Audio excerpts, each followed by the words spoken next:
Hello, good afternoon mga kabishi. Magluluto ako ngayon ng chicken, whole chicken. Ilalagay natin to sa loob ng plastic. Tapos meron tayong ditong onion, yung ano ng broccoli, tapos meron tayong bawang, meron tayong bay leaves.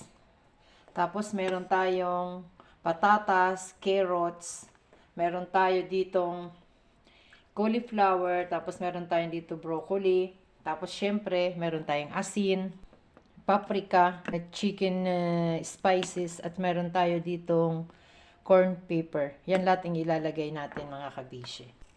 Yan, lagyan natin siya ng asin, paprika, chicken spices. Lagyan rin natin sa loob para may lasa. Tapos i-mix lang natin siyang ganyan para lahat ng chicken malagyan natin ng spices. Dito natin siya ilalagay sa plastic.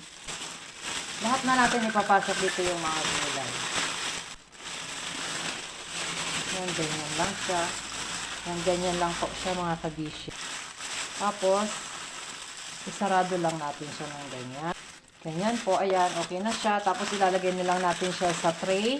Tapos ipasok natin siya dito sa oven.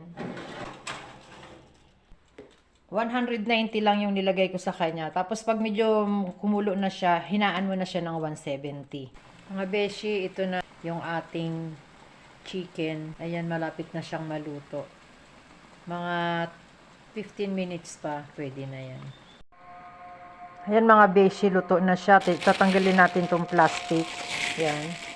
Dahan-dahan lang kasi meron talaga siyang tubig. Hindi ko siya nilagyan ng tubig, pero kusang nagtutubig talaga yan. Ilalagay ko ulit siya sa oven ng mga 15 or 20 minutes para maging brown yung kulay niya.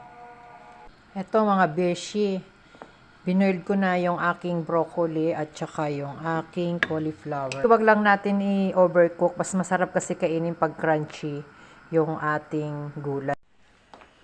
Hi mga kabeshi, ito na yung ating food na linuto ko kanina.